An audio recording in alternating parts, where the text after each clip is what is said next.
அகிலம் நியூஸ் சொந்தங்களுக்கு வணக்கம். அகிலம் நியூஸின் இரவு நேர பிரதான செய்திகள். முதலில் தலைப்புச் செய்திகள். சமுர்த்தி அபிவிருத்தி உத்தியோகத்தர்களின் தொழில் பிரச்சினை முன்னெடுக்கப்பட்டுள்ள நடவடிக்கை. வைத்தியசாலைகளில் தொடரும் மருத்துவ கொலைகள், கவனையினத்தால் இறந்த சிசு. வாகன சாரதிகளுக்கு ஏற்பட்டுள்ள சிக்கல், ரத்து செய்யப்படவுள்ள அனுமதி பத்திரங்கள். ஜனாதிபதி தேர்தல் வாக்காளர்களுக்கு விடுக்கப்பட்டுள்ள முக்கிய அறிவிப்பு. 2 முச்சக்கர வண்டிகளுடன் வேன் மோதி விபத்து, 9 பேர் படுகாயம். கொழும்பு துறைமுகத்தை வந்தடைந்த அமெரிக்க கப்பல். யாழில் வீசிய பலத்த காற்றினால் கூரைகள் தூக்கி வீசப்பட்டன. மாமியாரை அடித்துக் கொன்ற மருமகன், உயிருக்கு போராடும் மனைவி மற்றும் மகள். நாட்டில் 1000க்கும் மேற்பட்டோர் வீதி விபத்துகளால் உயிரிழப்பு. தொடர்வன விரிவான செய்திகள். சமுர்த்தி அபிவிருத்தி உத்தியோகத்தர்களுக்கு நீண்ட காலமாக நிலவும் தொழில் பிரச்சினைக்கு தீர்வு காண்பதில் நிதியமைச்சு கவனம் செலுத்தி வருவதாக தெரிவிக்கப்பட்டுள்ளது. குறித்த விடயத்தை நிதி ராஜாங்க அமைச்சர் செகான் சேமசிங்க தெரிவித்துள்ளார். சமுர்த்தி அபிவிருத்தி திணைக்களத்தின் ஸ்தாபனத்தின் போது புதிய சேவை அதிகாரிகளாக உள்வாங்கப்பட்ட 3027 சமுர்த்தி அபிவிருத்தி உத்தியோகத்தர்களை பாதிக்கும் பிரச்சினைக்கு தீர்வுகள் வழங்கப்பட்டுள்ளன. இந்த நிலையில் 3027 சமுர்த்தி அபிவிருத்தி உத்தியோகத்தர்களுக்கு ஆரம்பகால சேவை அதிகாரிகளாக கருதப்படுவதற்கு 2வது சந்தர்ப்பம் வழங்குவதற்கான தொழில்சார் தீர்வு வழங்கப்பட்டதாகவும் இதனால் அவர்களின் அடிப்படை சம்பளம் அதிகரிக்கும் எனவும் அவர் குறிப்பிட்டுள்ளார். மேலும் நீண்ட காலமாக தீர்க்கப்படாமல் இருந்த பிரச்சினைக்கு தீர்வு காண நிதியமைச்சின் இணக்கம் காணப்பட்டமையும் சாதகமான நிலை என அவர் தெரிவித்துள்ளமை குறிப்பிடத்தக்கது. வவுனியா வைத்தியசாலை ஒன்றில் அனுமதிக்கப்பட்ட கர்ப்பிணி தாய் ஒருவருக்கு சரியான நேரத்தில் சிகிச்சை அளிக்காத காரணத்தினால் சிசு உயிரிழந்துள்ளதாக குற்றச்சாட்டு முன்வைக்கப்பட்டுள்ளது. வவுனியா மாவட்ட பொது வைத்தியசாலையின் 7ஆம் விடுதியில் நேற்றிரவு குறித்த சம்பவம் இடம்பெற்றுள்ளது. உயிரிழந்த சிசுவின் தந்தையுடன் இணைந்து காணொலி வெளியிட்டுள்ள பொதுமகன் ஒருவர் இந்த சம்பவம் குறித்து மேலும் தெரிவிக்கையில், சரியான நேரத்திற்கு இந்த தங்கைக்கு சிகிச்சை வழங்கப்பட்டிருந்தால் அந்த சிசுவை காப்பாற்றியிருக்கலாம். மன்னாரில் இடம்பெற்றதை போன்று வவுனியாவில் இடம்பெற்ற ஒரு மருத்துவ கொலை இது. வவுனியா வைத்தியசாலையின் 7ஆம் விடுதி குழந்தையை கொன்றுவிட்டார்கள். அத்துடன் சிசுவின் இதய துடிப்பு நின்ற பின்னரே தன்னிடம் சிசுவை பாரப்படுத்தியதாக அந்த வைத்தியசாலையின் விசேட குழந்தைகள் சிகிச்சை பிரிவின் வைத்தியர் ஒருவர் எங்களிடம் தெரிவித்துள்ளார். அதாவது இறந்து போன ஒரு சிசுவை காப்பாற்றுமாறு அந்த வைத்தியரிடம் பாரம் கொடுத்துள்ளனர் என தெரிவித்தார். இதேவேளை குறித்த சம்பவம் தொடர்பில் உயிரிழந்த சிசுவின் தந்தையினால் வவுனியா காவல் நிலையத்தில் முறைப்பாடு பதிவு செய்யப்பட்டுள்ளமை குறிப்பிடத்தக்கது.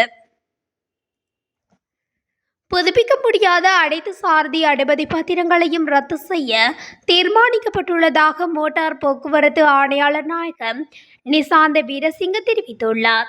பதிவாகும் போக்குவரத்து விபத்துகளை கருத்தில் கொண்டு இந்த முடிவு எடுக்கப்பட்டுள்ளதாக என்று அவர் கூறியுள்ளார். இதன்படி இந்த ஆண்டு இறுதிக்குள் சுமார் 11 லட்சம் புதுப்பிக்க முடியாத ட்ரக் ஓட்டுநர் உரிமங்கள் ரத்து செய்யப்படும் என அறிவித்துள்ளார்.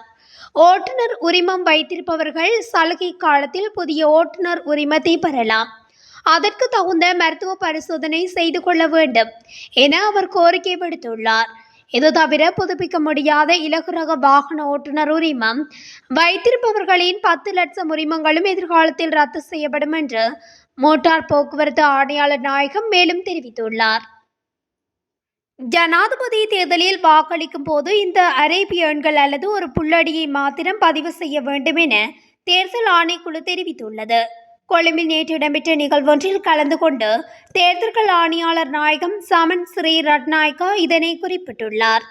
அத்துடன் விருப்பு வாக்குகளை பதிவு செய்யும் போது 2 அல்லது 3 என்ற இலக்கங்களை மாத்திரமே பயன்படுத்த வேண்டும் எனவும் அவர் குறிப்பிட்டுள்ளார். அத்துடன் வன்முறைகளை தவிர்த்து அமைதியான முறையில் தேர்தல் ஒன்றை நடத்துவதற்கான சூழலொன்றை உருவாக்குமாறு அனைத்து தரப்பினரிடமும் தேர்தல்கள் ஆணையாளர் சமன் ஸ்ரீ ரட்நாயக்கா தெரிவித்துள்ளார். ஜனநாயக நாடு என்ற வகையில் ஜனநாயக கடமையினால் மாத்திரமே அதிகாரத்தை கைப்பற்ற வேண்டும். பெறுமதியான வாக்குகளை செல்லுபடியற்ற வாக்குகளாக மாற்றாமல் உரிய முறையில் வாக்களிக்குமாறு தேர்தல்கள் ஆணையாளர் சமன் ஸ்ரீ ரட்நாயக்கா குறிப்பிட்டுள்ளார். புல்மோட்டையிலிருந்து திருகோணமலை நோக்கி பயணித்த வேன் ஒன்று 2 முச்சக்கர வண்டிகளுடன் மோதி விபத்துக்குள்ளாகியுள்ளது. குறித்த விபத்தில் 9 பேர் படுகாயமடைந்துள்ளதாக நிலாவளி காவல்துறையினர் தெரிவித்துள்ளனர். மோசமான வானிலை காரணமாக வேன் 2 கார்களை முந்தி செல்ல முயன்றபோது எதிர் திசையில் மோட்டார் சைக்கிள் ஒன்று சென்றமையினால் விபத்தை தவிர்ப்பதற்காக வாகன சாரதி வேனை இடது பக்கம் திருப்பி முச்சக்கர வண்டியுடன் மோதியதாக காவல்துறையினர் குறிப்பிட்டுள்ளனர். மேலும் விபத்துக்குள்ளான முச்சக்கர வண்டி முன்னால் சென்ற முச்சக்கர வண்டியின் மீது மோதியுள்ளதாகவும் காவல்துறையினர் ஆரம்பகட்ட விசாரணைகளில் இருந்து தெரிய வந்துள்ளமை குறிப்பிடத்தக்கது. அமெரிக்காவின் USS ஒகேனற்ற கப்பல் கொழும்பு துறைமுகத்தை வந்தடைந்துள்ளது. கொழும்பு துறைமுகத்திற்கு இன்றைய தினம் வருகை தந்த குறித்த கப்பலுக்கு இலங்கை கடற்படையினரால் வரவேற்பளிக்கப்பட்டுள்ளது. USS ஒகேன் என அழைக்கப்படும் இந்த கப்பல் 154 மீட்டர் நீளமுடையது என தெரிவிக்கப்பட்டுள்ளது. அத்துடன் குறித்த கப்பலில் 328 பணியாளர்கள் கடமையாற்றி வருவதாகவும் கூறப்பட்டுள்ளது.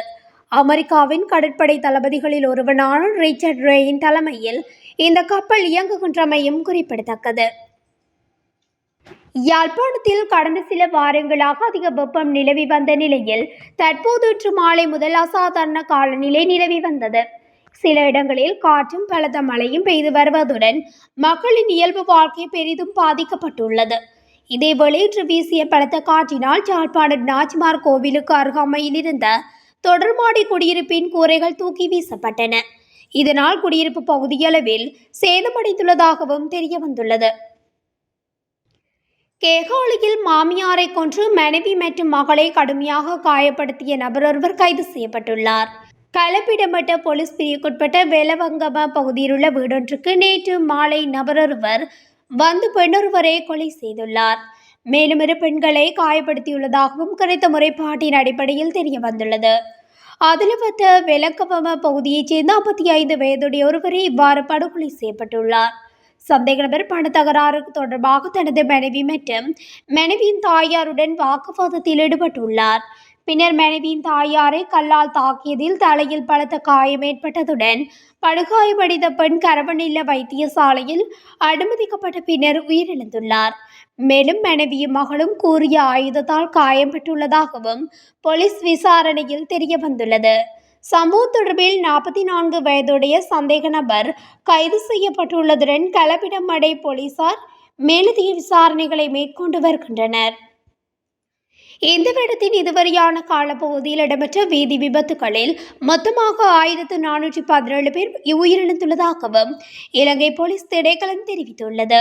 மோட்டார் சைக்கிள் விபத்துகள் காரணமாக வருடாந்தம் சுமார் 1000 பேர் உயிரிழந்திருப்பதாக போக்குவரத்து நிர்வாகம் மற்றும் வீதி பாதுகாப்பு பிரிவின் பணிப்பாளர் பிரதீப் போலீஸ் மாதிபர் இந்திக கப்புகொட தெரிவித்துள்ளார்.